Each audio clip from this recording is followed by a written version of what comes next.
నమస్కారం friends. So నేను పెట్టిన టైటిల్ ప్రకారం ఏది గుండు సంజయ్ లుచ్చనా కొడుకులు బీజేపీకి సంబంధించిన వాళ్ళు ఒక్కటన్నా కేంద్రం నుంచి ఏదైనా తెద్దాము, మనం ఇచ్చిన హామీలు నెరవేర్దాము, 2 కోట్ల ఉద్యోగాలు ఇద్దాము, బయ్యారం ఉక్కు పరిశ్రమ చేద్దాము, కాజీపేటలో కోచ్ ఫ్యాక్టరీ చేద్దాము, ఇట్లాంటి ఏది లేదు.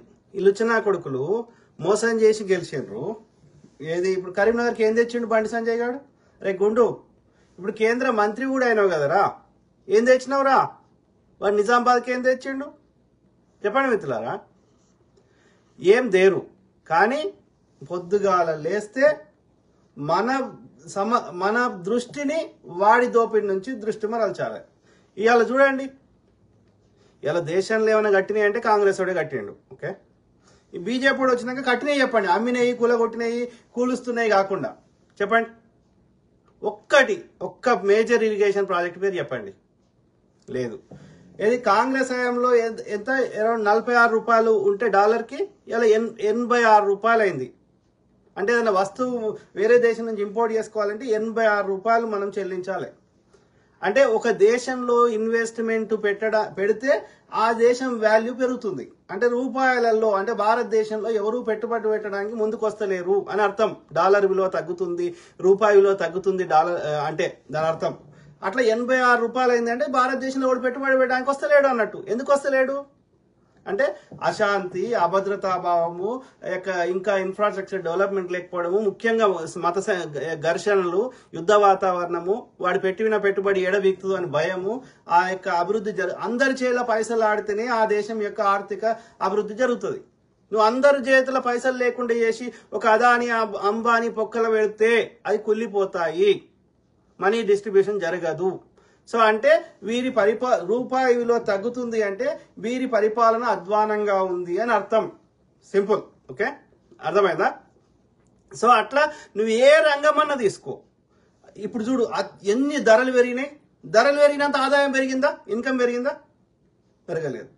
ఆ విధంగా సామాన్యుడి దగ్గర చేతుల పైసలు ఆడే పరిస్థితి తగ్గిపోయింది బీజేపీ వచ్చినాక.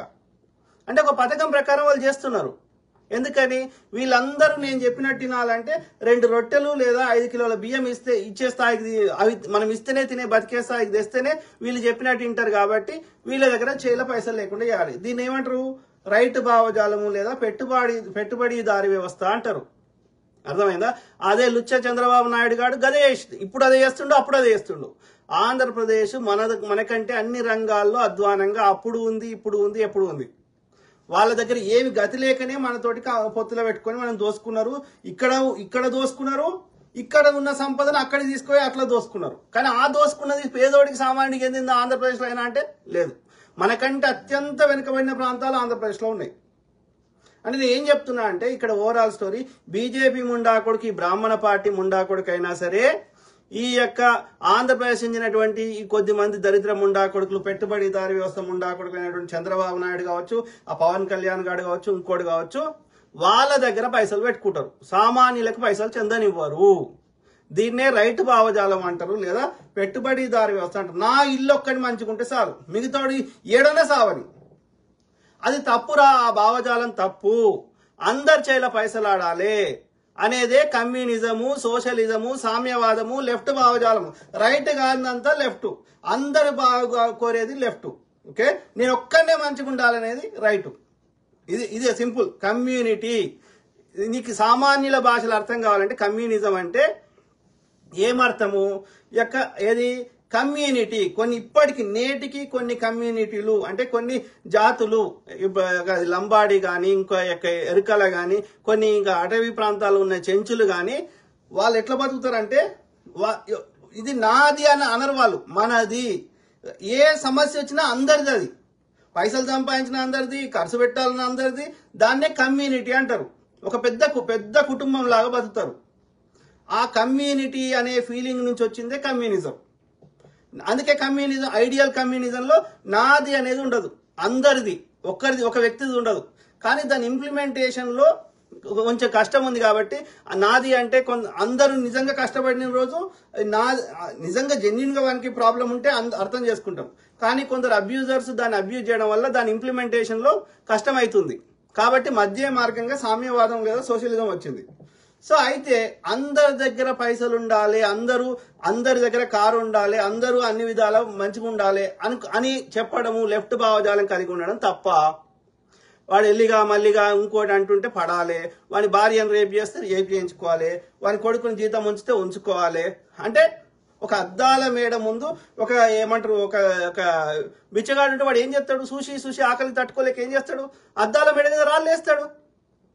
అట్లా ఉండొద్దు. అంటే నీ దగ్గర కుళ్ళిపోతున్నాయి, వాని దగ్గర ఏం లేకుండా ఎందుకు చేస్తున్నావురా? అందరికి ఎంతటట్టు చేద్దామని తప్ప. అది గద్దర్ గారు కావచ్చు, నక్సలైట్లు కావచ్చు, కమ్యూనిస్టులు కావచ్చు, ఎవరైనా సరే అందరికి ఈ దేశ సంపద, ఈ యొక్క సృష్టిలో ఉన్న సంపద అంతా అందరికి ఎందాలి అనడం తప్ప. ఒక ఈలాన్ మస్క్ దగ్గరనే ఉండాలి, ఒక స్టీవ్ జాబ్స్ దగ్గరనే ఉండాలి, ఇంకోటి ఓన్ దగ్గరనే ఉండాలి, మిగతా వాళ్ళందరూ బిచ్చం ఎత్తుకోవాలని కరెక్టా? నా దగ్గర పైసలు ఉంటాయి కదా, నువ్వు తయారు చేసిన ఈలాన్ మస్క్ తయారు చేసిందో, ఇంకోటి తయారు చేసిందో, స్టీవ్ జాబ్ తయారు చేసిన యాపిల్ ఫోన్ కొనాలంటే నా దగ్గర పైసలు ఉండాలి కదరా. నా దగ్గర బిచ్చగాని చేస్తే నేను ఎవడు కొంటాడు? నీ కారు ఎవడు కొంటాడు? నీ ఫోన్ ఎవడు కొంటాడు? మరి నేను కొనకపోతే నీకు ట్యాక్స్ ఏడు నుంచి వస్తుంది? ఆ సేల్స్ ట్యాక్స్, జిఎస్టీ కానీ, సేల్స్ ట్యాక్స్ కానీ, ఇన్కమ్ ట్యాక్స్ కానీ, ఇంకో ట్యాక్స్ కానీ ఎట్లా కడతాడు? కట్టకపోతే నువ్వు ప్రభుత్వాన్ని ఎట్లా నడుతావు? జీతాలు ఎట్లా ఇస్తావు? ఇక మనీ రొటేషన్ ఎట్లా జరుగుతుంది? అభివృద్ధి ఎట్లా జరుగుతుంది? నా దగ్గర పైసలు ఉంటేనే కదా భూమి కొనుక్కుంటా, ఇంకోటి కొనుక్కుంటా. ఇది అనడం తప్ప. అది ఏది ప్రజాస్వామిక పద్ధతిలో మనం అహింస మార్గంలో కాంగ్రెస్ ఇవన్నీ కొట్లాడినాయి. అదే కొంచెం ఈవెన్ కమ్యూనిస్ట్ పార్టీలైనా ఇక అందులో కొంతమంది ఎక్స్ట్రీమిస్టులు ఇది మంచిగా చెప్తే ఇనే రకం కాదురా అని ఆయుధాలు పట్టుకొని కొట్లాడారు. అది నక్సలైట్లు. ఓకే, అది మన చట్టాల ప్రకారం ఒక పోలీసోడు, ఆర్మీ ఇట్లాంటి వాళ్ళు తప్ప వేరే వాళ్ళు ఆయుధం పట్టుకుంటే తప్పు అంటున్నాం. సేమ్ థింగ్ ఈ రైట్ భావజలో ఉన్న బ్రాహ్మణ పార్టీ వాడు, ఈ ఆర్ఎస్ఎస్ వాడు కూడా ఆయుధాలు పట్టుకున్నాడు కదా. బజరంగ దళని, ఇంకో దళని, వీళ్ళందరూ ఆయుధాలు ఎందుకు పట్టుకుంటారు? మరి వాంది తప్పు కదా, అది తీవ్రవాద సంస్థ కదా. ఇది తీవ్రవాద సంస్థ అయినప్పుడు మరి ఒక్క ఆర్ఎస్ఎస్ మీద చర్యలు తీసుకున్నారా? ఒక్క సిబిఐ, ఈడీ అనేది ఒక్క బీజేపీ నాయకుని అరెస్టులు చేస్తుర్రా? అంటే యూఆర్ అబ్యూజింగ్. అర్థమైందా? ఆ క్రమంలో అందులో ఏది నక్సలైట్లను వాళ్ళని ఏరి పారేస్తున్నావు, సల్వా జుడుమన్నావు, ఇంకోటి నీ పేరు ఏది పెట్టినా కానీ వాళ్ళని ఈ ఒక ఏమంటారు సమన్యాయం కోసం వాళ్ళకు విప్లవ పంతాలు కొట్లాడుతుంటే ఎవడైతే నిజంగా పేద ప్రజల్ని పీడించుకు తింటుండో వాళ్ళని హింసాత్మకంగా ప్రజలే వాళ్ళని అన్నా అని పిలిచిర్రు. ఓకే, నేను సమర్థిస్తలేను, వాళ్ళు చేసేది వాళ్ళ ఐడియాలజీని సమర్థిస్తున్నా కానీ ఆ విప్లవ పంత కాకుండా శాంతియుతంగా ప్రజాస్వామిక పద్ధతిలో రాజ్యాంగం ఇచ్చిన పద్ధతిలో కొట్లాడడం తప్పులేదని చెప్తున్నా. అది మనకి ఫండమెంటల్ రైట్. ఏది మనం ట్యాక్సులు కట్టడం ఎంతైతే మనకు ప్రాథమిక హక్కో అంటే బాధ్యతనో అట్లనే ఏది మనము మన యొక్క ట్యాక్స్ డబ్బులకి లెక్క అడగడము, దాన్ని అందరికి ఎందుకు చేయడము, ఒక్కటి తినకుండా కాపాడుకోవడానికి ప్రజాస్వామిక పద్ధతిలో శాంతియుతంగా నిరసన తెలపడము, ఆ యొక్క ధర్నా చేయడము, ఇవన్నీ ఏది మన రాజ్యాంగం ఇచ్చిన ఫండమెంటల్ రైట్స్. వాటిని తీసేసే హక్కు ఎవరికి లేదు. ఓకే, అయితే ఇక్కడ ఏది వాళ్ళు ఈ సామాన్య పద్ధతిలో కాదని వాళ్ళు ఆయుధం పట్టుకున్నారు. ఓకే, దానికి నువ్వు వాళ్ళ ఐడియాలజీని సమర్థిస్తున్నాం కానీ హింసను సమర్థిస్తలేము. సో అట్లనే ఎవడు చేసినా, ఆర్ఎస్ఎస్ ఎవడు చేసినా, ఇంకోటి చేసినా హింసను సమర్థిస్తలేం. అయితే కానీ గద్దర్ అన్న ఆయుధం ఎప్పుడు పట్టుకున్నాడు? గద్దర్ అన్న ఆయుధమే పట్టుకోలేదు. ఓకే, పట్టుకున్నాడా?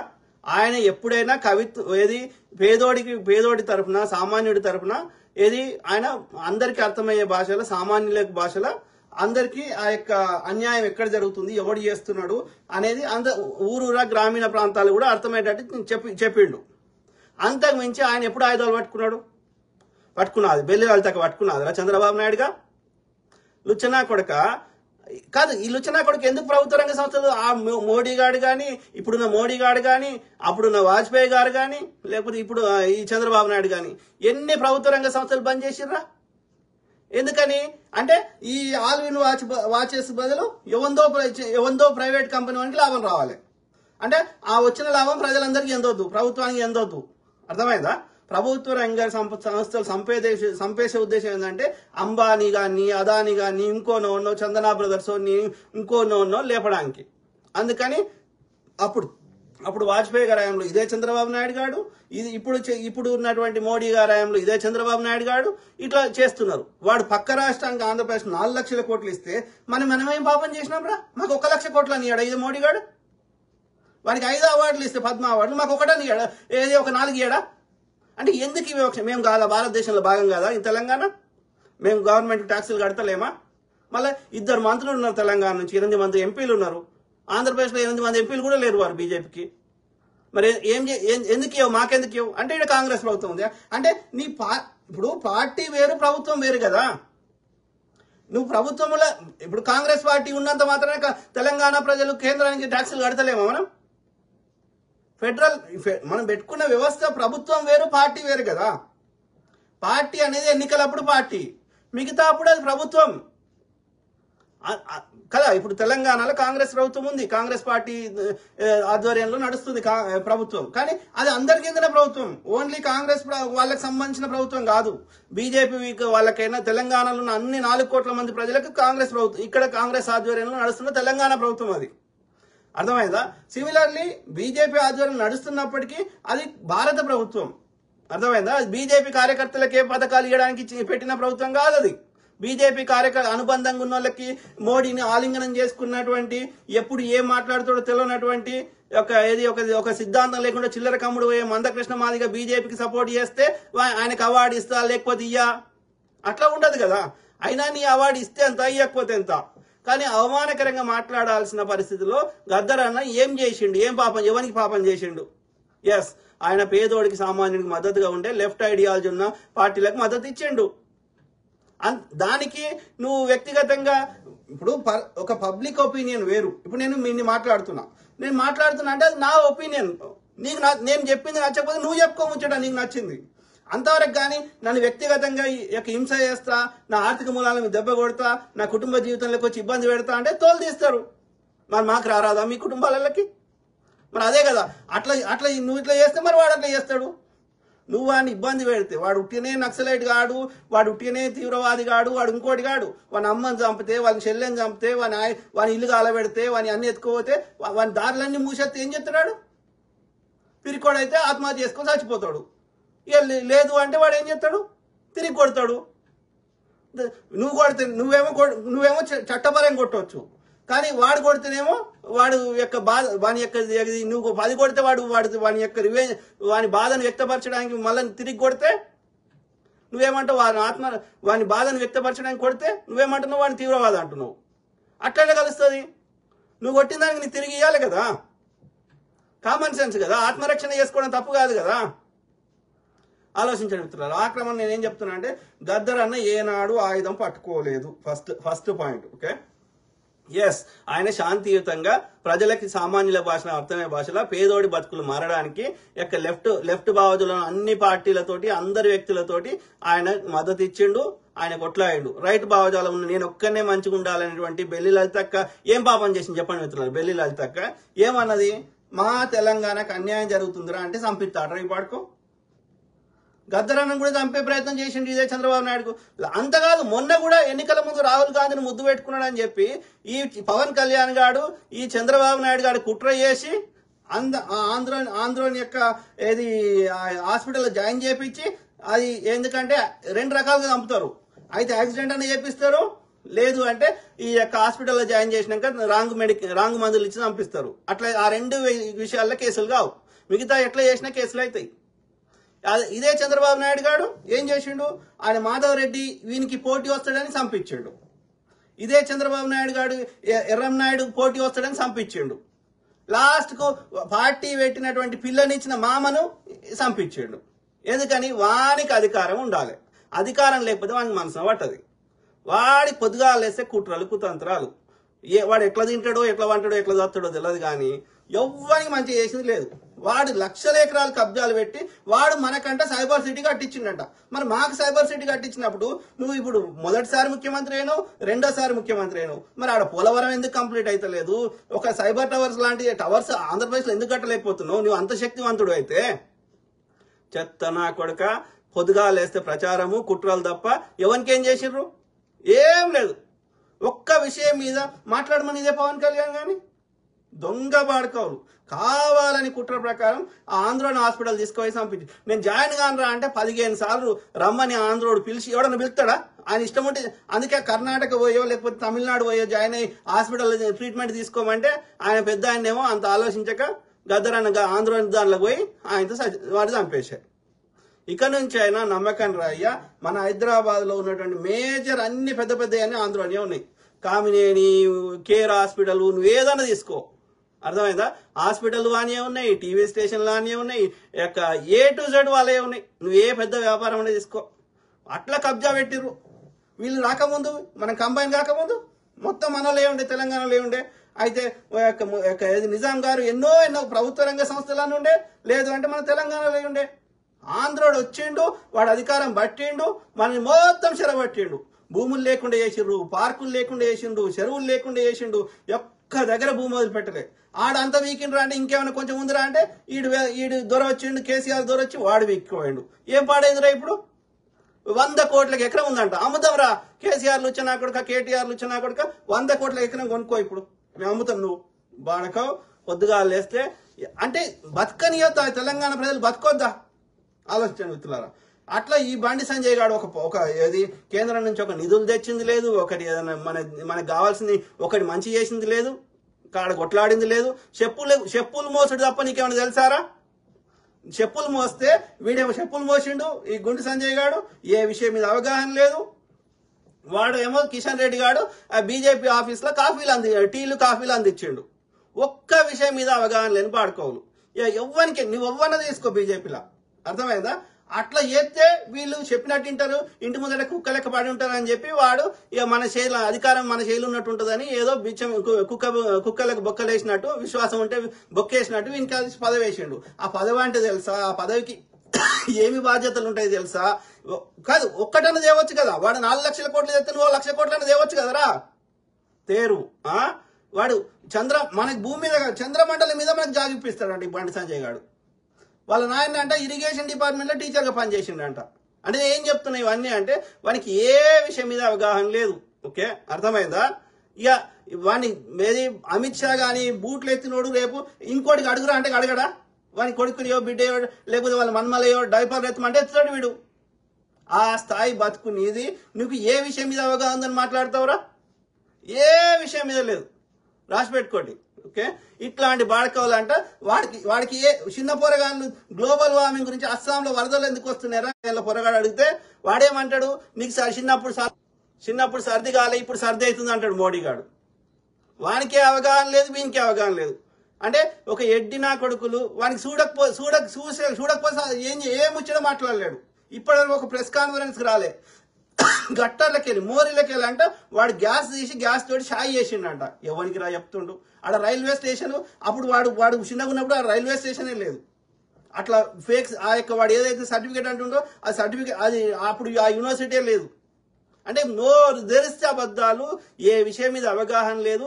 ఈ ఎడ్డినా కొడుకుల శైలిలో భారతదేశం ఈ యొక్క 140 కోట్ల మంది భవిష్యత్తును ఎట్లా మనమేం పెట్టలేదు. సౌత్ ఇండియన్స్ ఎవడు పెట్టిండు?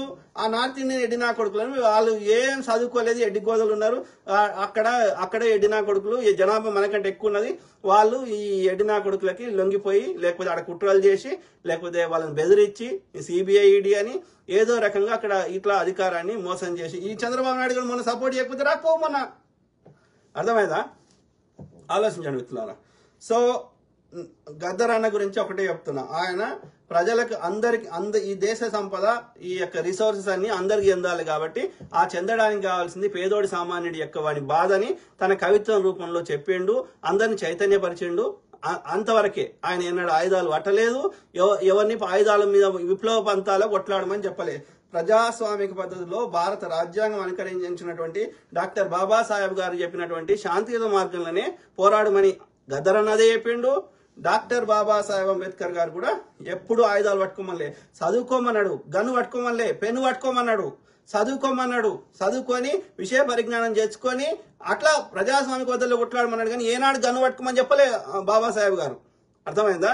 ఎవడు చెప్తాడు ఈ గన్ను పట్టుకోమని కల్చరు? ఈ బాపన్నా కొడుకు చెప్తాడు. జంబి కత్తులు పట్టుకో, ఈ ఆర్ఎస్ఎస్ వాడు చెప్తాడు, ఈ బీజేపీ వాడు చెప్తాడు. ప్రతి బీజేపీ పాలిత రాష్ట్రంలో ఈ యొక్క హింస జరుగుతుంది.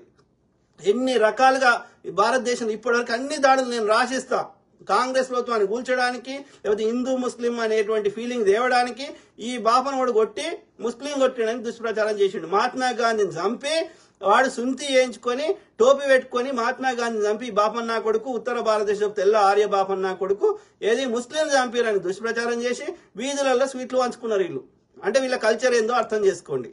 అప్పుడు ఇప్పుడు భారతదేశంలో హింస చేస్తుంది వీని స్వార్థం కోసం. ఈ ఈ యొక్క ఉత్తర భారతదేశం విదేశం నుంచి మన దేశం బతుకొచ్చిన ఉత్తర భారతదేశం తెల్ల ఆర్య బాపన్న కొడుకు. ఆర్యుడు అంటే వాడు గొప్పవాడు అంట. ఈ దేశ మూలవాసులంతా శూద్రులు అంట, నల్ల తోలు ఉన్న వాళ్ళంతా. అర్థమైందా? వానికి గొప్ప ఎందుకంటే వాడు తెల్ల తోలు ఉందంట. అది. సో నేను చెప్తున్నా ఇక్కడ లెఫ్ట్ భావజాలం తప్పు కాదు. ఓకే, శాంతి మార్గంలో మా అందరి కోసం మేము అదే చేస్తున్నాం, అప్పుడు ఇప్పుడు ఎప్పుడు. ఓకే, ఏ పోలీసులని గద్దరాన్ని ఎన్కౌంటర్ చేయలేదు, చేయమని చెప్పలేదు. ఎస్, వాళ్ళని ఒక ఆయుధాలు పట్టుకున్న నక్సలైట్లను చంపితే వాళ్ళు ప్రతీకార చర్యగా వాళ్ళ అన్నని తమ్ముని చంపితే వాళ్ళు రివర్స్ లో మళ్ళీ చేసిరు, అంతవరకే. కానీ మధ్యలో పోలీసులనైనా ఆడ నక్సలైట్లైనా మన పౌరులే. వాళ్ళిద్దరి మధ్యలో కొట్లాడ పెడుతుందోడు ఈ రాజకీయ నాయకుడు. అర్థమైందా? అంతమించి ఏం లేదు. పాపం వాళ్ళు ఏం చేస్తారు, పోలీసులు వాని జీతం కోసం వాడు రాజకీయ నాయకుడు చెప్పింది తింటారు. చంపోరా అంటే వాళ్ళు చంపుతారు, మామని చంపిన వాడిని పగతోటి వీళ్ళు మళ్ళీ చంపుతారు. కానీ అసలు చేపిస్తుందోడు ఇదంతా అన్యాయం చేస్తుందోడు. అన్యాయం చేస్తున్నందుకు వాళ్ళు ఆ నక్సలైట్లు ఆయుధాలు పట్టుకునేటట్టు చేస్తుందోడు ఇదే రాజకీయ నాయకుడు, ఇదే దుర్మార్గుడు, ఇదే బాపన్న నా కొడుకు. అన్యాయం చేయకపోతే వాడు ఆయుధాలు పట్టుకోడు కదా. అంటే వాళ్ళ నక్సలైట్లను ఆయుధాలు పట్టుకునేటట్టు చేసింది, వాళ్ళు నక్సలైట్ గా మార్చేటట్టు చేసింది ఇదే మనువాదము, ఇదే బాపన్న నా కొడుకు. ఆ పోలీసు వాళ్ళని వాళ్ళకి సంబంధం లేకుండా వాళ్ళ జీతగాలను పెట్టి వాళ్ళ నక్సలైట్లను చంపించి మళ్ళీ వాళ్ళు రివర్స్ గా ఎన్కౌంటర్ చేసి వాళ్ళని చచ్చేటట్టు చేసింది, పోలీసులను చచ్చేటట్టు చేసింది ఇదే రాజకీయ నాయకుడు, ఇదే మనువాది, ఇదే బాపన్న నా కొడుకు. అంటే వాడు సేఫ్ ఉంటాడు కానీ మధ్యలో మన మధ్యలో కొట్లాట పెడతాడు. హిందూ ముస్లిం అన్న పెడతాడు, నక్సలైట్లు పోలీసులకు పెడతాడు, ఇంకోని పెడతాడు. వాడు మాత్రం వాని ఇల్లు మంచిగా ఉండాలి. అమిత్ షా గారిని కొడుకు ఏది ఆ అరబ్ దేశాలతోటి వ్యాపారాలు చేసుకోవాలి, ఏబిసిడి కూడా మాట్లాడలేనోడు వాడు బీసీసీఐ ప్రెసిడెంట్ అవుతాడు. మనం ఏం చేయాలి, మన పొరగాళ్ళకి జంపి కత్తులు పట్టుకోవాలి, మనం కొట్టుకొని సావాలి. ఆలోచించండి మిత్రులారా, దొంగ నా కొడుకును. అర్థమైందా? సో సిబిఐ ఏ ప్రభుత్వ రంగ సంస్థలు పనిచేయనిస్తలేరు. అది బీజేపీ పార్టీ అనుబంధ విభాగాలు అవి. సిబిఐ, ఈడీ, ఎలక్షన్ కమిషన్లకి వెళ్ళి అలాకెళ్ళి ఒక ప్రతిపక్ష సుప్రీంకోర్టు న్యాయమూర్తిని తీసేసారు. పద్మ అవార్డులు ఎవరికి ఇస్తున్నావు? బీజేపీ సంకనాకటలకు ఇస్తాడంట. అవార్డులు కానీ పథకాలు కానీ బీజేపీ సంకనాకటలకు ఇస్తాడంట. ఎందుకు రాది? అది భారతదేశానికి సంబంధించింది కదా. అది బీజేపీ పార్టీ అనుబంధాల సంస్థలు కాదు కదా అవి. ఇంకా దర్జాగా ప్రెస్ కాన్ఫరెన్స్కి వచ్చి చెప్తాడు వీడు వాడు ఏదో కరెక్ట్ చేస్తున్నట్టు. ఇంతకుముందు చూసిన వాడెవడు హరీష్ రావు గారు ఏసీబీ దాడులు చేస్తుంది అంటే అది తప్పంట. అన్యాయం చేసి పేదవాని దగ్గర లంచం తీసుకొని పైసలు ఇచ్చినానికి అని కట్టబెడుతుంటే అది ఏసీబీ దాన్ని ఆపితే తప్ప. అంటే ఎట్లా తయారైందంటే అన్యాయము, అక్రమము, తప్పుని అది రైట్ అన్నట్టుగా క్రియేట్ చేస్తారు బీజేపీ, బీఆర్ఎస్ నా కొడుకులు. ఎంత దుర్మార్గం! అధికారం పోయేసరికి ఏం చేయాలో అర్థం కాక కేటీఆర్, హరీష్ రావు, కేసీఆర్ అయితే వాడు కుట్రలు చేసడానికి బిజీ ఉన్నాడు. వాడు నోరు తెరవాడు అన్నట్టు. వాడికి ఎవరిని కొనాలి, ఎవరిని నమ్మాలి, ఎవరిని కాంగ్రెస్ పార్టీలకు పంపించాలి, గూడెం మైపాల్ గారిన ఇంకోన పంపించాలి, ఎట్లా కాంగ్రెస్ పార్టీ నాశనం చేయాలని ఎన్నికల ముందు పంపించారు. అది వచ్చింది, దాని పేరేందో ఉండే కదా, అదే పద్మారావు గౌడ్ కత్తి కార్తీక్ వచ్చింది. కరెక్ట్ ఎన్నికలుగానే మళ్ళీ వీకింది. ఎందుకు వచ్చింది? ఎవడు పంపించాడు ఆమెను? ఇదే కేసీఆర్ గారు. గట్ల మస్తు మందిని పంపిస్తున్నాడు. కాంగ్రెస్ పార్టీ ఏడో బలంగా ఉంటే ఆడ దొబ్బిపియాలి, బలహీన అభ్యర్థుల టికెట్లు ఇప్పియాలి, కావాలని పైసలు వంచవద్దు, ఏం చేయొద్దు, కాంగ్రెస్ పార్టీని ఓడగొట్టాలని వాడు కేసీఆర్ గారు కుట్ర చేస్తాడు. లేకపోతే ఎవరిని కొందామని చూస్తాడు. కాబట్టి కాంగ్రెస్ పార్టీ కూడా ఎవరిని పడితే జాయిన్ చేసుకోవద్దు. అంటే నేను చెప్తున్నా, కేసీఆర్ గాడేమో అట్లా కుట్రలు చేస్తాడు. వానికి బ్రెయిన్ అంతా అదే నడుస్తుంటది. ఇక వాడు పబ్లిక్ లోకి రాడు, మళ్ళీ అధికారం వచ్చేదాకా రాడు. ఇక వాడి కుట్రలు తప్ప. ఇక ఈ బాబామరుదులేంది, అధికారం పోయింది. ఈ అధికారం పోవడం వల్ల ఏమైతుంది? అధికారం ఉన్నప్పుడు దోసుకున్నారు. అధికారం ఉన్నప్పుడు దోసుకునే మళ్ళీ ఇంకా ఎక్కువ దోసుకోవాలన్నా, ఆ దోసుకునే కాపాడుకోవాలన్నా అధికారం కావాలి. లేకపోతే వాడు ఎవడైతే అధికారం ఉన్నాడో వీని మూలాలు లెక్క పెడతాడు, వీని దోపిడినంతా బయట పెడతాడు. కాబట్టి అది మళ్ళీ ప్రజలకు చెందేటట్టు చేస్తాడు. కాబట్టి వీనికి పిచ్చిలేసి అధికారం పోయేసరికి ఏం చేయాలో అర్థం కాక ఈ ఇన్ని దోసుకున్నాయని పీక్తాయని చెప్పి ఇక ప్రజల్ని రెచ్చగొడతా ఉన్నారు, ప్రజల్ని ఇబ్బంది పెడతా ఉన్నారు. మీరు మంచిగా పరిపాలిస్తే కాంగ్రెస్ పార్టీ ఓటేయకపోతుండే కదరా, మీకే ఓటేస్తుండే కదా. మీరు మంచిగా చేస్తలేరనే కాంగ్రెస్ పార్టీకి అవకాశం ఇచ్చినాక మళ్ళీ మిమ్మల్ని తీసుకొచ్చి ఎందుకు కూర్చుండి పెడతారు? మళ్ళా లక్షల కోట్లు అప్పులు చేయడానిక, మళ్ళా ఉన్న భూమి అంతా కబ్జా పెట్టడానిక, మళ్ళా లక్షల కోట్లు మళ్ళీ దోసుకోవడానిక, లేకపోతే భూములను కబ్జా పెట్టేయడానిక, రైతులకు బేడీలు వేయడానిక, లేకపోతే ఒక్క ఉద్యోగం ఇవ్వకపోవడానిక? ఎందుకు ఇస్తారు? బీఆర్ఎస్ కోటేరు, బీజేపీ కోటేరు. చెప్పండి. బీజేపీ తెలంగాణకి కానీ భారతదేశానికి చేసిన ఒక్క మంచి పని చెప్పండి. ఎవరికి మోడీ ఆవాస్ యోజన కింద ఇల్లులు వచ్చినాయో చెప్పండి. దేశం అంతా అందరి ఇంట్లలో నీళ్ళు వస్తాయి, అందరి ఇళ్లలో ప్రతి ఒక్కరికి ఇల్లు వస్తుంది, చెత్త వస్తుంది, గిత్త వస్తుంది అన్నాడు. వచ్చినాయి ఇల్లులు ఒక్కడికన్నా? మీకు మోడీ ద్వారా ఒక్క పథకం వచ్చింది చెప్పండి, ఒక్కటి మనకు లాభం అని చెప్పండి. 11 ఏళ్లలో వాడు 11 ఏళ్లలో చేయలేంది, వీడు 10 ఏళ్లలో చేయలేంది, వీడు ఒక 7 నెలల్లో అన్నీ అయిపోతాయారా? తెలంగాణ ప్రజలు 5 ఏళ్ళు ఇచ్చిర్రు. ఓకే, 5 ఏళ్లలో ఒక 2 ఏళ్ళన్నా టైం అయింది. 2 ఏళ్లలో మెజారిటీ నెరవేరుస్తాము, మిగిలిన ఏమన్నా ఉంటే ఏదన్నా మిగిలిన 5 ఏళ్లలో నెరవేరుస్తాము. వచ్చే ఎన్నికల ముందు ఏమేం చేసినాము, ఏమేం చేయలేదు మొత్తం ప్రజల ముందు పెడతాము. వాళ్ళు నిజంగా లబ్ధి పొందిన వాళ్ళు కాంగ్రెస్ ఓటేస్తారు. నిజంగా వాడికి లబ్ధి పొందకపోతే ఓటేయకపోయి అవసరం లేదు. కానీ మేము చిత్తశుద్ధి చేసే ప్రయత్నం చేస్తున్నాం. వానికేమో 4 లక్షల కోట్ల వానికి ఫ్రీగా ఇస్తాడంట మోడీ గారు ఆంధ్రప్రదేశ్కి. మరి మనకు అప్పడితే కూడా ఇస్తలేడు. ఎంత అంటే ఇదేంది ఇది అంటే 15 రాష్ట్రాల కాంగ్రెస్ ప్రభుత్వాన్ని గుర్చేసి కాంగ్రెస్ ప్రభుత్వం లేదంటాడు. అంటే వాడు వచ్చింది మంచిగా పరిపాలన చేసి ప్రజలకు మంచి చేద్దామని కాదు, ప్రతిపక్షాలు లేకుండా చేయాలి. ప్రతిపక్షాల దగ్గర పైసలు లేకుండా చేయాలి, ప్రజల దగ్గర పైసలు లేకుండా చేయాలి. ప్రతిపక్షాల పైసలు లేకపోతే వాడు పోటీ చేయలేడు, పంచలేడు. ప్రజల దగ్గర పైసలు లేకపోతే నువ్వు ఇచ్చే 5 కిలోల బియ్యం కోసం లేకపోతే 2 రొట్టెల కోసం నీకు ఓటేస్తాడు. ఇది బాపనని కుట్ర. వెనకటగట్లే చేసిండు, దేశ ప్రజల సంపాదన తీసుకొని వాడిని పొక్కలు దాచిపెట్టిన గుల్ల ఇప్పుడు కదే చేస్తున్నాడు. అంటే బాపన్న కొడుకు వాడు పైన ఉండడానికి మనందరిని ఇబ్బంది పెడతా అంటే ఎట్లా కలుస్తుంది? మళ్ళీ ఎక్కడి నుంచి వచ్చినావో ఆడి దాకా పంపించాల్సి వస్తుంది. ఆర్యావర్తం ఎక్కడ వచ్చినావో నీ ఆర్య దేశంకు పంపించాల్సి వస్తుంది. అంటే మూలవాసులం అందరం తిరగబడేదాకా చేస్తావు, అంతే కదరా? పిచ్చి నా కొడుకులు. ఆలోచించిన మిత్రులారా, గలీజ్ వాడుకోరు. SK Pasha, thank you brother. Journalist Rakesh ఏమంటున్నా బ్రదర్? బండి సంజయ్ చంపినట్లు ఆధారాలు చూపించమని అడగండి అన్న. కానీ ఇదే మోడీ అమిత్ షా చంపిన వాళ్ళ లిస్టు చాలా పెద్దది కదా అన్న. గోద్రా అల్లర్ల నుండి నేడు ఇంకా చంపుతున్న ఛత్తీస్గఢ్ అడవుల్లో హత్యాకాండకు గురవుతున్న ఆదివాసీల వరకు ఎంతమందిని చంపేశారు. దేశంలో జరిగిన అన్ని దాడులు బీజేపీ చేయించింది బ్రదర్. బీజేపీ ఆర్ఎస్ఎస్ఏ అప్పటి నుంచి ఇప్పటి వరకు ఆడ బ్రిటిష్ వానికి సంకనాకి వాని కింద ఆర్మీ కింద పనిచేసి దేశంలో ఎవరిని స్వతంత్ర ఉద్యమంలో పాల్గొనొద్దు అంటాడు. ఇదే సావర్కర్ గాడు, ఇదే గోల్వాల్కర్ గాడు, ఇదే ఎడ్గేవాకర్ గాడు, ఇదే ఎవడు వీళ్ళంతా బాపన్న కొడుకులు. అంతేందుకు శివాజీ మహారాజ్ ఆయన వాళ్ళ నాయన అప్పుడు ఏం చేసేవాళ్ళు అంటే ఈ యొక్క రాజుల కింద వాళ్ళకి మామూలు రైతులు ఏం చేస్తారంటే వాళ్ళకి శరీరం దేహదారుఢ్యం ఉంటుంది కాబట్టి కొంచెం బలిష్టంగా ఉంటారు కాబట్టి, బలిష్టం అంటే స్ట్రెంత్ ఉంటుంది కాబట్టి వాళ్ళు మదుపాన్ చేస్తారు కాబట్టి వీళ్ళందరినీ ఏంటంటే వీళ్ళ యొక్క నాయకుడిగా కొంతమంది వాళ్ళని యూరోప్ లో వాళ్ళ భాషలో వేరే అంటారు. వీళ్ళు ఏంటంటే ఈ యొక్క స్టాండ్ అలోన్ ఆర్మీ కాదు ఉండకపోతుండే అప్పుడు. అంటే ఇప్పుడు మన భారతదేశానికి ఎట్లా ఒక ఆర్మీ అనేది 24 గంటలు ఉంటుంది. అప్పుడు ఆ 24 అవర్స్ ఆర్మీని పెట్టుకొని వాళ్ళకి జీతాలు ఇచ్చి పోషించేంత శక్తి ఈ రాజుల దగ్గర లేకుండే. చాలా మంది రాజుల దగ్గర ఏం చేసేవాళ్ళు, వాళ్ళు మామూలు అప్పుడు వ్యవసాయం చేసుకుంటారు. యుద్ధం వచ్చింది, పక్క రాజు దండయాత్రకు వస్తే ఆ ఆర్మీకి ఆ యొక్క నాయకులు ఉంటారు కదా, వాళ్ళ యొక్క రైతుల నాయకులు, వాళ్ళని మాకు ఇంతమంది ఆర్మీ కావాలి అట్లా ఆర్మీని సప్లై చేసేవాడు. ఎవరు? శివాజీ మహారాజు వాళ్ళ డాడీ. ఆయన పేరు నేను మర్చిపోయినా, గతంలో గుర్తుండే కానీ ఇప్పుడు మర్చిపోయినా, మళ్ళీ గుర్తుకొస్తుంది.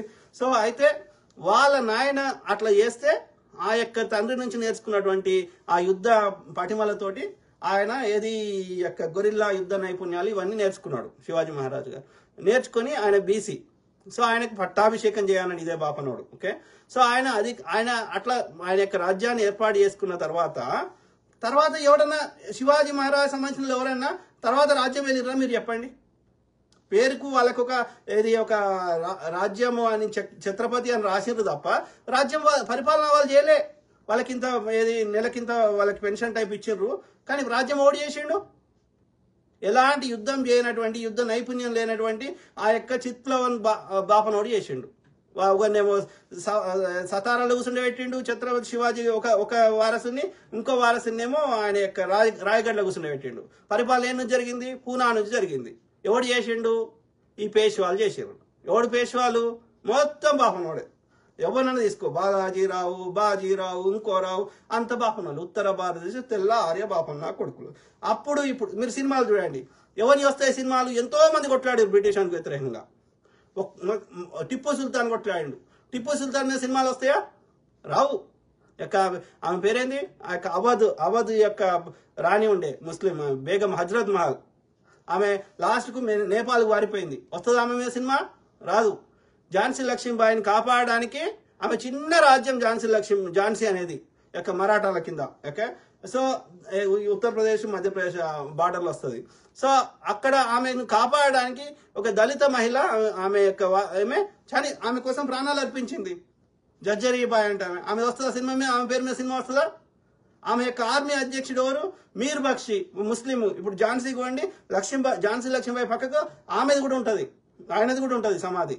ఆయన మీద వస్తుందా సినిమా? రాదు. ఎవరి మీద వస్తుంది? అదే ఝాన్సీ లక్ష్మీబాయి బాపన మీద వస్తుంది. ఆమె అసలు యుద్ధమే చేయాలన్నది ఫస్ట్లో. ఆమెకు తెలియకుండా ఆమె ఆర్మీ ఈ యొక్క బ్రిటిష్ ఒక ఫ్యామిలీని చంపేసిర్రు. బ్రిటిష్ సైన్యం ఒక ఫ్యామిలీ పోతుంటే చంపేస్తే అందుకు ప్రతీకారంగా ఝాన్సీ లక్ష్మీబాయి చంపించింది అని ఆమె మీదకి దండయాత్రకు వచ్చిర్రు ఆ యొక్క బ్రిటిష్ వాడు, ఆ యొక్క బ్రిటిష్ ఆర్మీ జనరల్ వస్తే తను కాపాడుకోవడానికి ఆమె యుద్ధంలోకి దిగింది కాబట్టి ఆమె అంతటా ఆమె రాలే. వాళ్ళు ఎన్ని అన్యాయం చేసినా. అర్థమైందా? ఆమె ఇవాళ ఝాన్సీ లక్ష్మీబాయి వీరోచితం అంట. అంటే ఎట్లా చరిత్రను వక్రీకరిస్తున్నారు అని చెప్పడానికి చెప్తున్నా. ఎంతో మంది కొట్లాడారు దేశం గురించి, కానీ ఒక్కరి మీద సినిమాలు రావు. ఒక శూద్రుడి మీద రావు, ఒక ముస్లిం మీద రావు, ఇంకోరి మీద క్రిస్టియన్ మీద రావు. ఎవరి మీద వస్తాయి? బాపనోడిని హైలైట్ చేయాలి. మంగళ పాండే ఎవడు? బాపనోడు. నువ్వు ఎవరైనా తీసుకో. ఏది పానిపట్టు యుద్ధం, మరాఠాలకు వ్యతిరేకంగా అక్కడ యుద్ధం జరిగింది. 3 పానిపట్టు యుద్ధాలు జరిగినాయి. చివరి పానిపట్టు యుద్ధంలో మరాఠాలు ఏది ఆఫ్ఘనిస్తాన్ లో ఉన్నటువంటి దుర్రాని వాళ్ళు ఓడగొట్టిరు వీని యొక్క మరాఠా వారిని. దాని మీద వస్తుంది సినిమా. అర్థమైందా? ఎందుకు వస్తుంది? అది మరాఠాని పరిపాలించినోడు పేష్వా, బాపనోడు కాబట్టి. అంటే బాపనోళ్ళదే చరిత్ర. బాపనోడు కొట్లాడితేనే కొట్లాట. మిగతా వాడు ఎవడు ఎన్ని రాసినా, ఎన్ని పుస్తకాలు రాసినా, ఏం చేసినా దాన్ని ఎవడు మాట్లాడు, దాని మీద సినిమాలు రావు, దాన్ని హైలైట్ చేయరు. అంటే ఒక సిస్టమేటిక్ గా ఓకే ఈ మనువాదము అమలు అవుతుంది భారతదేశంలో. అర్థమైందా? బాపనోడు పైన ఉండాలి. ఇప్పుడు మొన్నటికి మొన్న ఆ యొక్క హేమంత్ బిశ్వ శర్మ అని ఆ యొక్క అస్సాం ముఖ్యమంత్రి ఏమంటాడు? వాడు పుస్తకాలు రాసిండు, అందుకే గుళ్ళకు పోయినప్పుడు సంస్కృతంలో చెప్పకరా బాడుకావు, మాకు తెలుగులో దీన్ని అర్థం చెప్పమని ఈశంప ఆశంప వలగొడితే వాళ్ళ అర్థాలు అన్ని గవే వస్తాయి. బాపనోడు పైన ఉండాలి. ఈ మిగతా 3 కమ్యూనిటీలు వైశ్యుడు, శూద్రుడు, యొక్క క్షత్రియుడు బాపనోడికి సేవ చేయాలి అనేది ఆ పుస్తకంలో అదే రాసిర్రు. మొన్నటికి మొన్న ఆ యొక్క అస్సాం ముఖ్యమంత్రి హేమంత్ బిశ్వ శర్మ అంటాడు బాపనోడు. ఇది నడుస్తున్నది. బాపనోడు ఏం చేసినా కరెక్టే. వాడు ఆయుధం పెట్టుకున్నా కరెక్టే, వాడు 10 మందిని చంపినా కరెక్టే, ఇక అందరి సొమ్ము దోసుకున్నా కరెక్టే. కానీ మిగతా వాళ్ళు ఇది అన్యాయం అంటే మనం తీవ్రవాది, మనం దేశద్రోహి. నో, ఇది కరెక్ట్ కాదు. ఆలోచించండి మిత్రులారా. సో అదే బ్రదర్, భారతదేశంలో జరిగిన అన్ని దాడులు ఈ బాపనోడే చేయించిండు. ఓకే, బాపనోడికి వాడు ఏం కులము వానికి తెలియదు. ఈ యొక్క వానికి తోడుగా ఈ యొక్క మళ్ళీ తెల్ల బాపనోనికి తెల్ల బనియాలు తోడయ్యారు. అమిత్ షా కానీ లేకపోతే మోడీ కానీ. ఓకే, వాడు బనియా, వాడు బీసీ కాదు. ఓకే, వాడు బీసీ అని రాయించుకున్నాడు. సో అట్లా నువ్వు ఏ దాడి అన్న తీసుకో, ముంబై దాడులు తీసుకో, గోద్రా అల్లర్లు తీసుకో, యొక్క కార్గిల్ యుద్ధం, వాజ్పేయి బాపనాయన. ఓకే, బీజేపీ పెట్టిందోడు ఈ అమిత్ షా ఇది యొక్క మహోపాధ్యాయ ఒక బాపనాయన, ఈ వాజ్పేయిని ఇంకో బాపనాయన, ఇద్దరు పెట్టిర్రు. ఆర్ఎస్ ఓడు పెట్టిండు బాపనోడు. నువ్వు ఎప్పుడన్నా తీసుకో, అందరు బాపనోళ్ళే. ఓకే, సో అయితే ఆ యొక్క ఇది కార్గిల్ యుద్ధం ఎందుకైంది? ఆ యొక్క ఆయన పేరేంది ఆర్మీ చీఫ్ ముషరాఫ్ ను పోయి కలిసి వచ్చిండు సంజౌతా ట్రైన్ పట్టుకొని. పోయి వచ్చిన వారం రోజులకి యుద్ధం అవుతుంది. ఆడ చైనాకు పోయి వస్తాడు మోడీ. పోయి వచ్చిన వారం రోజులకే మన ఆర్మీ అక్కడ యుద్ధం అవుతుంది. ఎందుకైతే వీళ్ళే చేయమని చెప్తారు. అర్థమైందా? నేనేమంటున్నా, భారతదేశంలో జరిగిన దాడులు కానీ లేకపోతే పాకిస్తాన్ తోటి చేయించిన దాడులు కానీ ఇవన్నీ ఈ బాపనోడే, ఈ బీజేపీ ఆర్ఎస్ఎల్ఏ చేయించారు. కాంగ్రెస్ ప్రభుత్వాన్ని కూల్చడానికి, లేదంటే హిందూ ముస్లిం అనే భావాన్ని తేవడానికి. 10% ఉన్నోడు 100% ఉన్నోడిని కొట్టి వాడు బతకలేడు. అర్థమైందా? సో కాంగ్రెస్ హయాంలో ఉన్నప్పుడు ఏ దాడి జరిగినా, విచారణ జరిగినాయి, దోషులకు శిక్షలు పడ్డాయి. ఆ ప్రజ్ఞా సాధ్వి కానీ ఇంకోటి కానీ. కానీ బీజేపీ హయాంలో ఎన్నో దాడులు జరిగినాయి. ఇప్పటివరకు ఒక్కదానికి విచారణ జరగదు, ఒక్కదానికి శిక్షలు పడ్డాయి. మొన్న పార్లమెంట్ మీద పొగ బాంబు అయింది కదా, ఎవడు చేసిండు అనేది విచారణ జరగాలి కదా, మరి వాడికి శిక్ష పడాలి కదా. దేశంలోకి 200 ఆర్డీఎక్స్ వచ్చింది, వానికి పుల్వామా దాడి చేయించిండు, 27 మంది జవాన్లు చచ్చిపోయారు, మరి వాళ్ళకి శిక్షలు పడాలి కదా. ఎందుకు జరిగాయి? విచారణ చేస్తే ఏమవుతుంది? ఇదే బాపనోడు మొత్తం బయటపడుతుంది. అంటే అప్పుడు ఎప్పుడు చేస్తుంది అదే. ఇక అది కాకుండా ఛత్తీస్గఢ్లో ఎవరి మీద చేస్తున్నారు? వాళ్ళు నక్సలైట్లు కాదు, నక్సలైట్లు 10%. వాళ్ళ మెజారిటీ చంపుతుంది ఎవరిని? ఆదివాసీలని. ఎందుకు చంపుతున్నారు? అక్కడ ఆమె మహువా మీడియా ఆమె పేరేంది, వనజ గారు, జర్నలిస్ట్, సీనియర్ జర్నలిస్ట్ వనజ గారు, ఆమె అవార్డులు తీసుకున్నారు. ఆమె యొక్క ఛత్తీస్గఢ్లో ఆమె యొక్క జర్నలిజం సంబంధించిన రిపోర్ట్లు అన్ని ఎన్నోసార్లు అక్కడికి వెళ్ళి ప్రత్యక్షంగా చూసింది. ఎందుకు చేస్తున్నారు? బేసికల్ గా ఆ యొక్క ఖనిజ సంపద ఏదైతుందో అడవులలో ఉండే ఖనిజ సంపద అదాని అంబానీలు తీసుకోవాలంటే వీళ్ళు అడ్డుపడుతున్నారు, నక్సలైట్లు కానీ లేకపోతే అక్కడ ఉన్న ఆదివాసీలు కానీ. కాబట్టి అది కొల్లగొట్టడానికి అది లైన్ క్లియర్ చేసుకుంటున్నారు. అందుకని రోడ్లు వేస్తున్నారు. అక్కడ అభివృద్ధి పేరు మీద రోడ్లు వేస్తున్నారు, కానీ అవి కూడా రోడ్లు నాసిరకం వేస్తున్నారు. ఆ నాసిరకం రోడ్లు వేస్తున్నాం అని చెప్పి అది బయట పెడితే వాళ్ళని చంపుతున్నారు. అట్లనే ఆ ఖనిజ సంపదను ఎత్తుకోవడానికి లైన్ క్లియర్ చేసుకుంటున్నారు. అంతకుమించి ఏం లేదు. దేశ సంపదను దోసుకోవడము వాళ్ళు, ఈ బాపన్న కొడుకులు, దానికి తోడుగా ఆ గుజరాతీ వ్యాపారులు. అంతే. గుజరాతీ వ్యాపారులకు ఎందుకు ఇస్తాడు? మన రుణాలు ఎందుకు మాఫీ చేయడు? గుజరాత్ అదానికి, అంబానీకి, ఇంకోనికి వాళ్ళు ఎందుకు? అయితే సుష్మితా సింగ్ దొరుకుతున్నాడు నీరవ్ మోడీ. మనకి మోడీకి ఎందుకు దొరకడు? విశ్వగురుకు దొరకడా? విశ్వగురు చెప్తే ఏమైనా జరుగుతుంది. అట్లాంటిది ఈ ఎందుకు తెస్తే నల్లధనం తెస్తా అన్నాడు, అవిదే లేదు. పోనీ ఈ పారిపోయిన వాళ్ళని తీసుకురా, పారిపోయేటట్టు చేసింది 52 సూట్ కేసులలో పెట్టి పంపించింది ఈడే. మరి వాళ్ళందరికీ దొరికినప్పుడు వీనికేం దొరకడు కదా? ఇప్పుడు అమెరికా కావాలి, వాడు ఎవడో నీరవ్ మోడీ కావాలి, ఎవడో ఉండే నిఖిల్ చోప్రా కావాలంటే వాడు ఇస్తున్నాడు వేరే దేశపోడు. అట్లా అమెరికా వాడు చెప్తే ఏ దేశపోడైనా వింటున్నాడు. అది మెక్సికో వాడు మా వాళ్ళని తీసుకోవాలంటే తీసుకుంటున్నాడు, వాడు కొలంబియా వాడు తీసుకోవాలంటే తీసుకుంటున్నాడు. మరి అమెరికా అధ్యక్షుడు చెప్పినప్పుడు మన విశ్వగురువు చెప్తే ఎందుకు వింటలేరు? మళ్ళీ ఎందుకు తీసుకురాలేకపోతున్నాడు? పంపించింది నువ్వు ఎందుకు తెస్తావు? వాళ్ళ రుణాలు మాఫీ చేస్తే వాడు దోసుకున్న దాంట్లోకి వెళ్ళి వాడికి లబ్ధి చేకూరిస్తే నీ వాటాలు నీకు ఇస్తాడు. పేదోడికి సామాన్యుడికి చేస్తే నీకు వాటాలు ఇయ్యాడు కదా. గవర్నమెంట్ ట్యాక్స్ కడతాడు కానీ వాడు నీకు ఇయ్యాడు కదా. అంటే నీకు నీ అమిత్ షాకి రావు కదా పైసలు, మోడీ కుటుంబ సభ్యులకు రావు కదా, ఈ బాపనోళ్ళకి రావు కదా, బీజేపీ పెద్దలకి. సో అన్ని రకాలుగా మనం నాశనం చేస్తున్నారు. గతంలో చేసిర్రు, ఇప్పుడు చేస్తున్నారు. అవును బ్రదర్, రాకేష్ బ్రదర్, వాళ్ళు హింస చేస్తారు, దోపిడీ చేస్తారు, రెండు చేస్తారు. ఇవన్నీ చేయాలంటే అధికారం ఉండాలి, అధికారం లేకపోతే చేయలేరు. అది అంతే సింపుల్.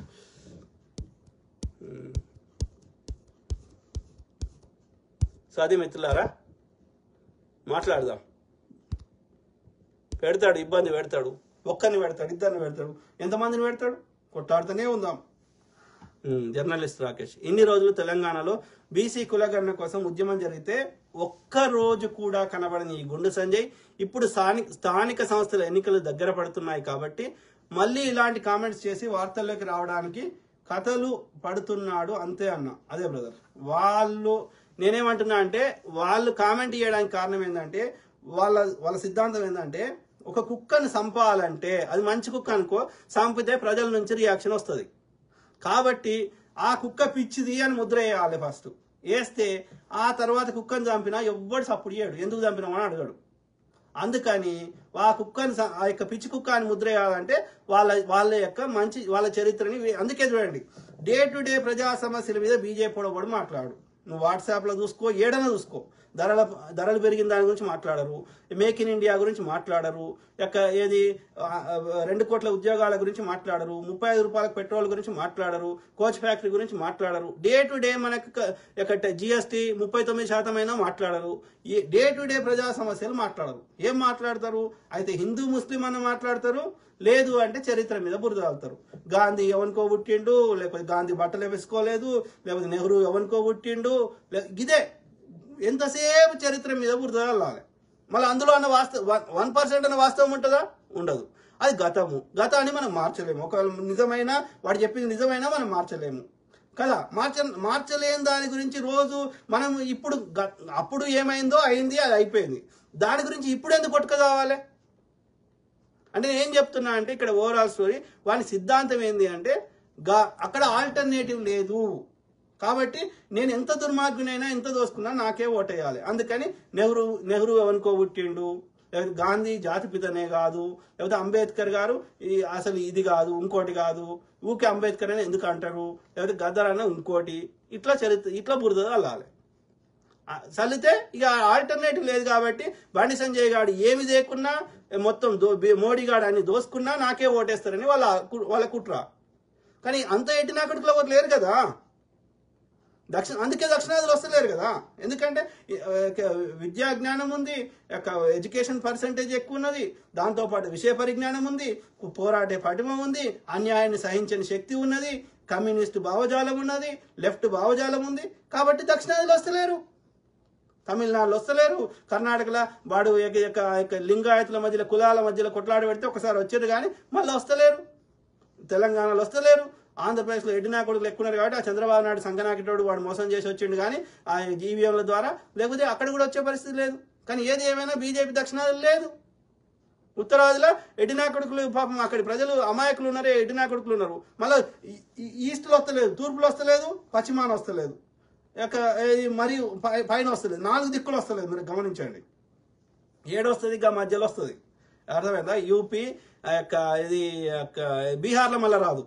మీరు చూడండి, బీహారు వెస్ట్ బెంగాల్లో రాదు, అంటే అది ఈస్ట్ కింద వస్తుంది. ఓకే, వెస్ట్లో రాజస్థాన్ ఇది మొన్నటిదాకా లేనే లేదు. ఇప్పుడు ఇది అక్కడ కూడా కొంత పంజాబ్ రాజస్థాన్ అక్కడ కూడా అంత ఈజీ ఏం కాదు. ఓకే, మిగతా ఏడాక గుజరాత్, యూపీ, తర్వాత మధ్యప్రదేశ్ ఇక్కడ మోసం చేస్తున్నారు, వాళ్ళని అమాయకులను చేసి ఆడుకుంటున్నారు.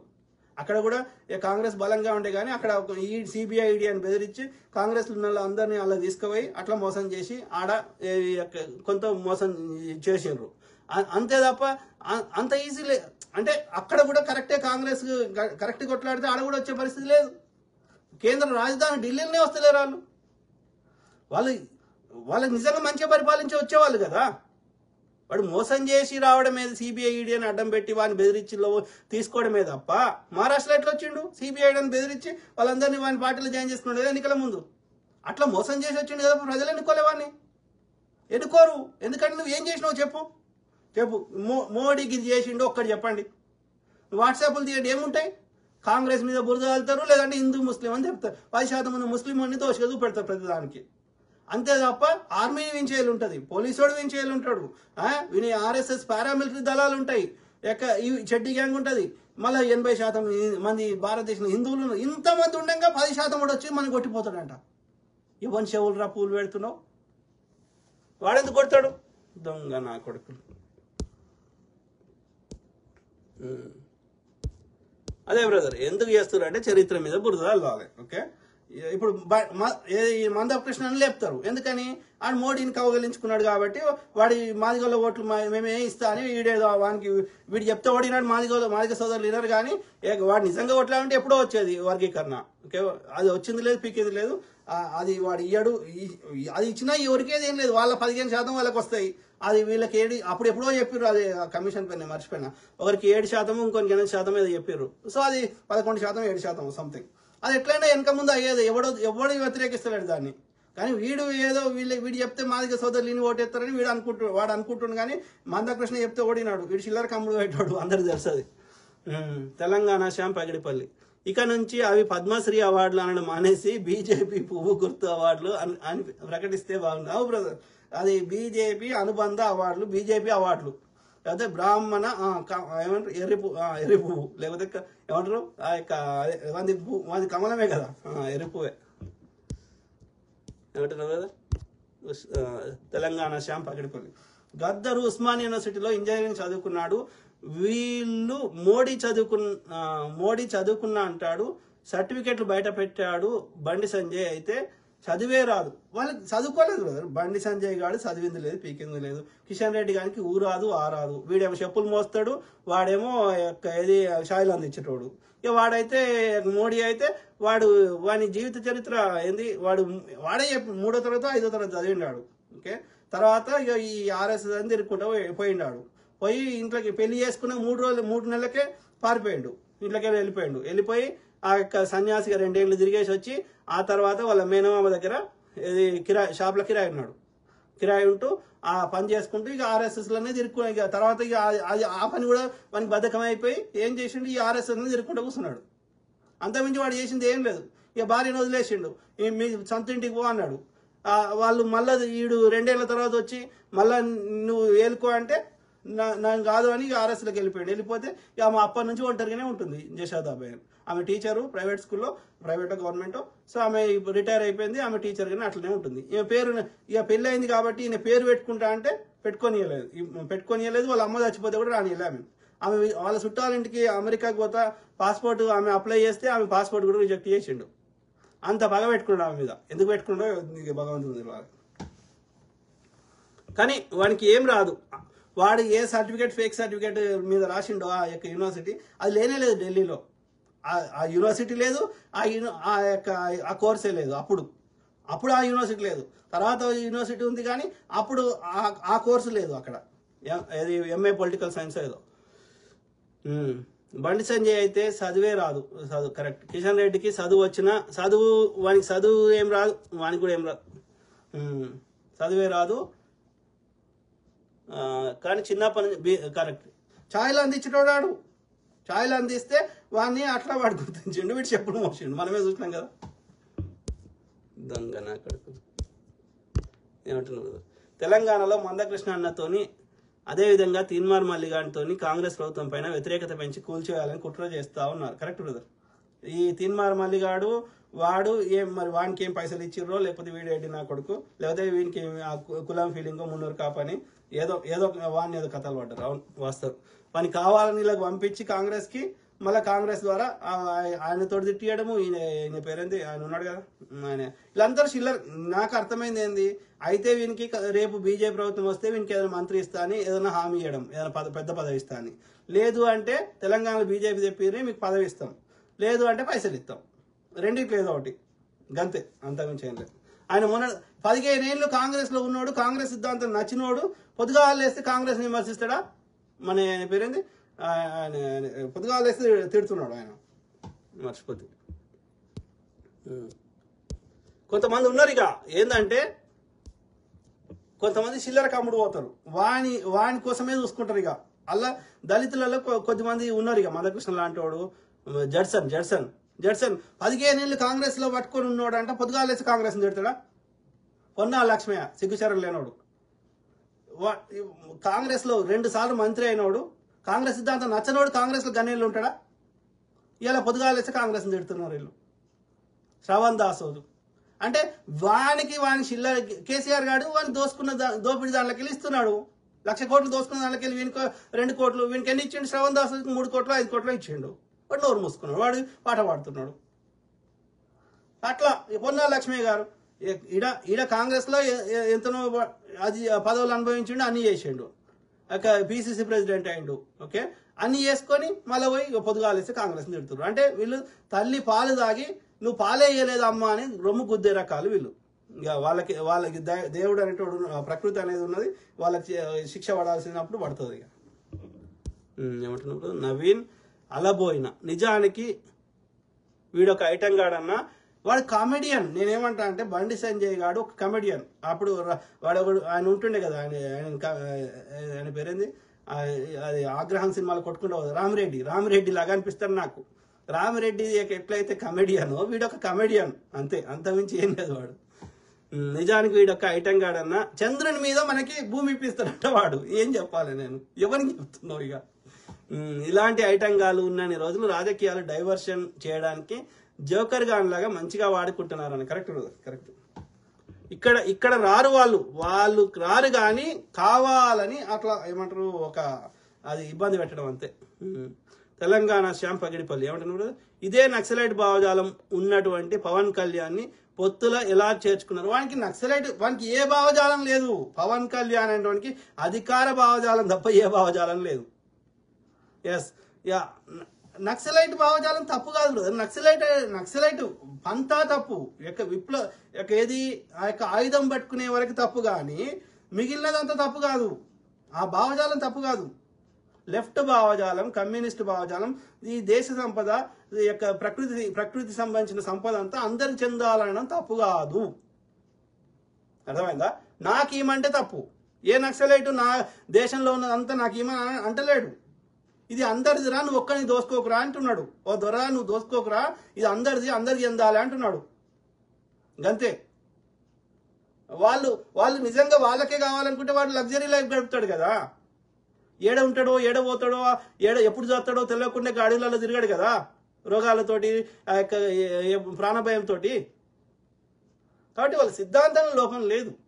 కాకపోతే మన రాజ్యాంగం ప్రకారం అట్లా ఎవరు పడితే వాళ్ళ ఆయుధాలు పట్టుకోవడం తప్పు. కాబట్టి వాళ్ళ ఆయుధ పంతాన్ని తప్ప అంటున్నాం, హింసాత్మక పంతాన్ని తప్ప అంటున్నాం తప్ప ఆ ఐడియాలజీని తప్పని కూడా అంటలేడు. ఎవడనంటే వాడు మూర్ఖుడు, వానికి అంటే వాడు స్వార్థపరుడు, వాడు నేరస్తుడు, వాడు ఒక్కడి ఇల్లే మంచిగా ఉండాలని కోరుకునేటోడు. వాడు చంద్రబాబు నాయుడు కావచ్చు, బండి సంజయ్ గారు కావచ్చు, మోడీ గారు కావచ్చు, ఇంకోటి కావచ్చు. దేశ ప్రజల సంపద అంతా నేను ఒక్కనే వాళ్ళ యొక్క శంతాన్ని రక్తం తాగుతాని అనే రకాలు అన్నట్టు వాడి సిద్ధాంతం తప్పు. దోపిడి మెంటాలిటీ ఉన్న సిద్ధాంతం తప్పు, అదాని తప్పు, అంబానీ తప్పు. దేశ ప్రజల యొక్క వాళ్ళ చెమటం రక్తంతో కట్టిన ట్యాక్స్ డబ్బుల్ని నేను దోసుకుంటానడం తప్పు. కానీ ఇది అందరికి ఎందాలనడం తప్పెట్లయితుంది? వాళ్ళ ఐడియాలజీ తప్పుగా. అప్పుడున్న పరిస్థితులకు నక్సలిజమే కరెక్ట్. ఇప్పుడు ఎప్పుడుంది బ్రదర్? కమ్యూనిస్ట్ భావజాలమే నక్సలిజం భావజాలం, అంతే సింపుల్. గద్దర్ ఆ పార్టీలో పనిచేశాడు, తుపాకీ పట్టుకుని ఎప్పుడు ప్రజల్ని ఆయన తుపాకే పట్టుకోలే, ఆయన పాటలు పాడిండు అంతే.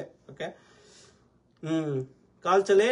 అసలు గద్దర్ అహింసావాది, గౌతమ బుద్ధుడి ఆయన రాజ్యాంగం పట్టుకొని తిరిగిండు కదా, పాటలు పాడిండు కదా గద్దర్ గారు. ఆయన ఎప్పుడు పట్టుకోలే, అప్పుడు పట్టుకోలే, 80లో పట్టుకోలే, మొన్న చనిపోయే వరకు కూడా ఆయన ఆయుధం ఎప్పుడు పట్టుకోలే. హింసలకు బొమ్మని చెప్పలే ఆయన ఎప్పుడు. ఓకే, అహింసా మార్గంలో కొట్లాడమని చెప్పిండు. ఎస్, శాంతియుత మార్గంలో కొట్లాడమని చెప్పిండు. తప్పేం చెప్పిండు? బాబాసాహెబ్ అంబేద్కర్ గారు చూపెట్టిన మార్గంలో కానీ, గాంధీ గారు చూపెట్టిన మార్గంలో కానీ, ఎవరైనా యొక్క ప్రజాస్వామ్యాన్ని గౌరవించేటువంటి యొక్క రాజ్యాంగాన్ని గౌరవించే ఎవరైనా చెప్పే పద్ధతి అదే. ఎవరైనా అదే. ఇప్పుడు MLK గారు, మార్టిన్ లూథర్ కింగ్ గారు అదే చెప్పారు. కాల్చలే, అసలు గద్దర్ అహింసవాది కరెక్ట్. గౌతమ బుద్ధుడి పంచశీల అజెండాను తన కర్రకు కట్టుకొని జనజీవన స్రవంతిలో కలిసినటువంటి గొప్ప మానవతా వ్యక్తి కరెక్ట్, అగ్రి. మందకృష్ణ అన్న పక్కన చేరిన వాళ్ళందరూ రేవంత్ రెడ్డిని బ్లాక్మెయిల్ చేసి ఏదో నామినేటెడ్ పోస్టులు పొందాలనుకున్నారు. నిజంగా వర్గీకరణ జరిగితే అందరికీ సంతోషం, కానీ మోడీ పార్లమెంట్లో బిల్లు పెట్టి చట్టం చేయడు, రాష్ట్రాల మధ్య పంచాయతీ పెడతాడు. అది కోర్టు తీర్పిచ్చింది అంటాడు, కానీ మరి దాన్ని ఇంప్లిమెంటేషన్ చేయాలి. రాజ్యాంగంలో అవసరమైన సవరింపులు చేయాల్సిన అవసరం ఉంది, అమెండ్మెంట్ చేయాల్సిన అవసరం ఉంది. మరి ఇంతవరకు అయితే ఎక్కడా చేసినట్టుగా అయితే లేదు. ఓకే, కానీ ఏది ఏమైనా కాంగ్రెస్ ఏ పార్టీ కూడా వర్గీకరణ వద్దని ఏ పార్టీ చెప్తలేదు కదా. కాంగ్రెస్ పార్టీ చెప్పలేదు, ఇంకో పార్టీ చెప్పలేదు, కమ్యూనిస్టులు చెప్తలేరు కదా. ఎవరి వాటా వానికి ఇమని చెప్తున్నాం కదా. దానికి ఇంకో దానికి లింక్ పెట్టకూడదు కదా.